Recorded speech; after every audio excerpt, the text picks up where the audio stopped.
Francisco, tengo interés en discutir ahora el tema de sanidad divina. Se reciben con frecuencia preguntas sobre este tema. Pocos de nosotros transitamos la senda de la vida sin ser afligidos de vez en cuando por alguna dolencia.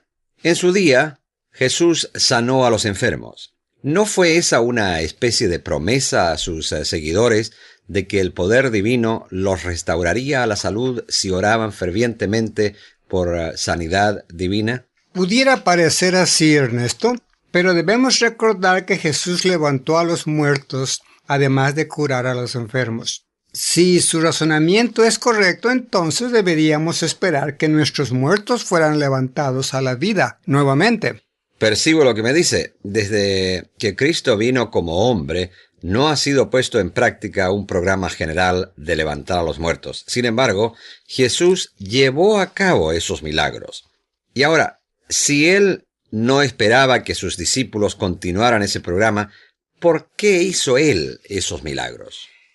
En el segundo capítulo del Evangelio de Juan, versículo 11, se nos dice que los milagros de Jesús fueron hechos para manifestar su gloria, es decir, para revelar algo de la futura gloria del reino, la que será revelada cuando ese reino esté funcionando. Durante los 1000 años de ese reino, Él sanará todas las enfermedades de la gente. Refiriéndose a ese tiempo, una de las promesas de Dios es que nadie en ese entonces dirá, estoy enfermo. Isaías capítulo 33, versículo 24.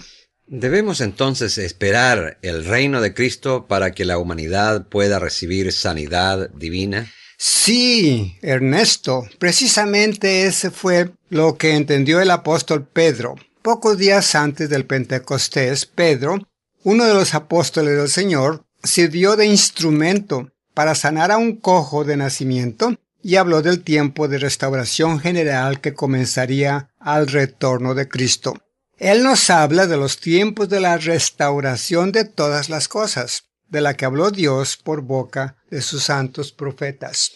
Francisco, me parece que si Dios habló por boca de todos los santos profetas, prediciendo ese tiempo de sanidad divina, llamado por Pedro restauración, ¿por qué no se manifiesta ahora? ¿Por qué no se hace necesario esperar? O más bien, ¿por qué se hace necesario esperar? En los Salmos se encuentra una promesa que es un hermoso ejemplo de lo dicho por los profetas sobre el particular. Dice, Dios sanará las enfermedades de la gente y asocia esa tarea de sanidad con el perdón de sus iniquidades. ¿Opina usted que el pecado y las enfermedades se encuentran estrechamente relacionadas entre sí? Ciertamente que lo están, Ernesto. No quiero dar a entender que todo dolor es el resultado directo de algún pecado cometido. Pablo explica que el aguijón de la muerte es el pecado. El pecado es la desobediencia a la ley de Dios, y la desobediencia de nuestros primeros padres trajo la muerte sobre la entera raza humana. Las enfermedades de toda clase no son otra cosa que el proceso de muerte. Y el apóstol nos informa que en el reino de Cristo la misma muerte será destruida. Otra de las promesas de Dios es que entonces no habrá más dolor. ¿Se refiere usted al tiempo cuando los ojos de los ciegos serán abiertos y los oídos de los sordos serán destapados? Precisamente, Ernesto. El profeta Isaías dice que el cojo saltará como ciervo y que cantará la lengua del mudo. Isaías capítulo 35. Como usted sabe, Jesús abrió los ojos de algunos ciegos, mostrando así lo que Él haría, o hará más bien, por toda la humanidad durante el reino de 1000 años. Pero, Francisco, ¿por qué los cristianos ahora no participan hasta cierto grado en ese programa de sanidad? Sin duda que Dios ama a los cristianos lo suficiente como para curarlos ahora, ¿verdad? Dios ama a los cristianos y muy bien pudiera curarlos ahora si tal fuera su plan. Ernesto, como usted sabe, Jesús invitó a sus discípulos a tomar su cruz y seguir en pos de Él, aún hasta la muerte. El apóstol Pablo nos dice que los cristianos deben ofrendar sus vidas en el servicio divino. ¿Opina usted, Francisco, que el Señor no ha sanado a ninguno de los suyos en la edad presente?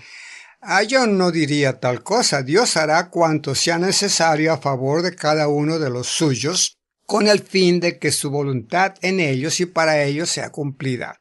Pero esto no significa que el programa de Dios para los suyos en la presente edad es uno de sanidad divina. Entiendo lo que dice Francisco.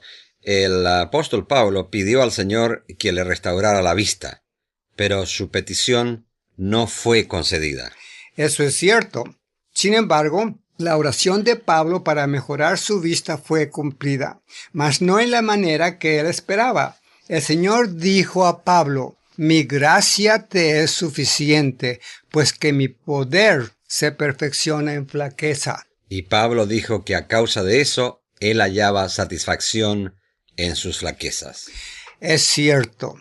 Si el programa de Dios para los cristianos hubiera incluido sanidad divina, Pablo hubiera llegado a la conclusión de que él carecía de la suficiente fe o que de alguna manera había desagradado a Dios, por cuanto no le fue restaurada su vista. Él pensó diferentemente y continuó feliz, sirviendo lo mejor que podía a pesar de su vista defectiva. Esta es una excelente lección para todos nosotros. Pero Francisco, recuerdo el texto en que Jesús dijo a sus discípulos que podrían hacer las mismas obras maravillosas que él hizo. ¿Cómo ha de entenderse este texto? Me alegro que usted haya mencionado ese texto, Ernesto. Se encuentra en Juan capítulo 14, versículo 12. Pero el texto dice más de lo que usted indica. ¿Cómo? Jesús declaró que sus discípulos no solamente lograrían hacer las obras hechas por él, sino que además harían mayores obras. ¿Da usted a entender que mayores obras que la de levantar a los muertos, por ejemplo? Ernesto, los que Jesús curó más tarde fueron víctimas de enfermedades o de edad avanzada y murieron. Los que él despertó del sueño de la muerte, más tarde retornaron a la muerte. En otras palabras, las bendiciones que él entonces dispensó a la gente fueron temporales. ¿Y da usted a entender que viene la hora en que la gente será sanada permanentemente? Eso es lo que las Escrituras claramente enseñan. Y no solamente eso, sino que todos los muertos serán despertados. Y si entonces obedecen las leyes del reino de Cristo y le aceptan como su Redentor y Salvador, no tendrán que morir otra vez, sino que gozarán de vida eterna. Sin duda que esa tarea será mucho más grande en provecho de la humanidad que un despertar de entre los muertos por algún tiempo, como el que tuvieron unos cuantos en los días que Jesús estuvo en la tierra. Francisco, ¿participarán los seguidores de Jesús en su gran tarea del futuro? Ciertamente que sí. Eso es lo que la Biblia enseña. A todo verdadero servidor del Maestro se le promete participación en la tarea de restaurar a la humanidad a salud y vida durante el reinado de 1000 años. Indudablemente que ese privilegio compensará en gran manera la ofrenda de nuestra vida ahora para servir a Dios. Y no solamente eso, por cuanto Jesús dijo a sus discípulos: para que donde yo estoy, vosotros también estéis.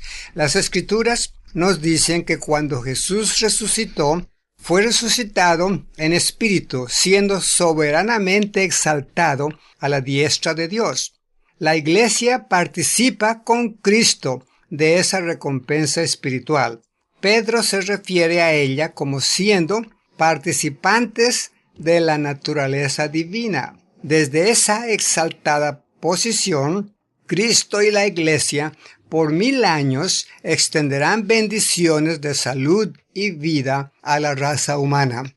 Y antes de ser bendecidos, tienen que ser levantados de entre los muertos. Por supuesto que sí, brindándoles la oportunidad de vivir eternamente. Inviten a sus familiares y amigos a que escuchen estos diálogos y que Dios los bendiga.